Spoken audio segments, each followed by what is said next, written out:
Well, when the market crashed, it burst my bubble in more ways than one. I had the advantage or the disadvantage of starting to invest at the ground floor of the dot-com boom in the early 90s. And the 90s was a roller coaster ride up. And I confused that general success with my investing smarts.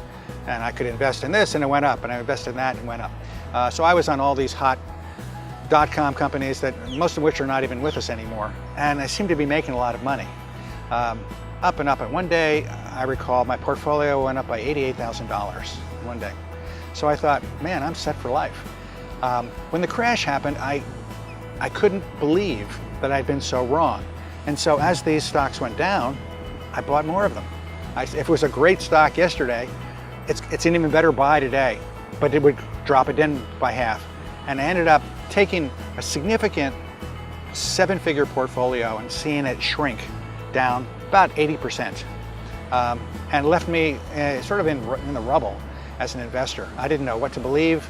I realized I didn't know enough to do it on my own, and that's when I started exploring newsletters to see if I could get some better advice and guidance on what to do.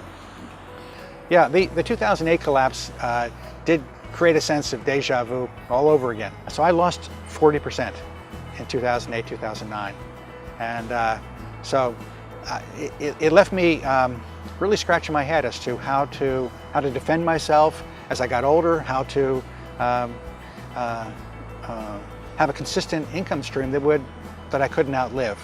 It really became, as I got into my 50s, it became a priority to come up with a better strategy that would be sustainable. Yeah, the second drop in 2008 really not only got my attention, it really started me worrying in a more emotional way. I think I lost more sleep then than during 2000, because I was older, because I was worried about my long-term financial security. My overall returns in the 401k and the IRA were not great. Of course, they take fees away to manage one's account. So I think I was happy if the returns were in the 2 or 3% per year range. I don't think anybody knows more about what I want and my needs and my history than I do. And I wanted the control over my stocks. I didn't want somebody taking 1 or 2% of my portfolio every year to give me advice. And when I first started reading Bill's materials, he knew where I was coming from. He talked about people losing much of their net worth very quickly and the mistake they made. And his approach was very educational.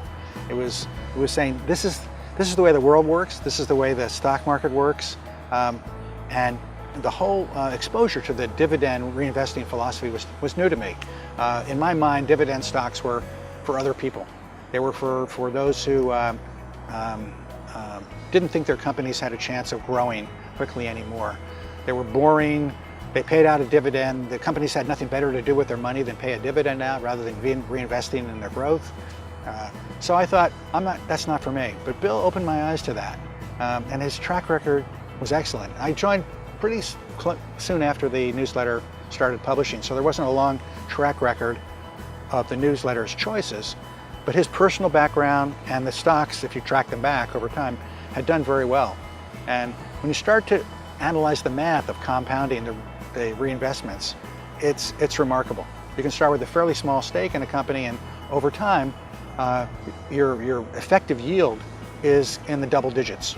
And I didn't realize that. I sat down and calculated on a spreadsheet on my own and found that it was in fact the case.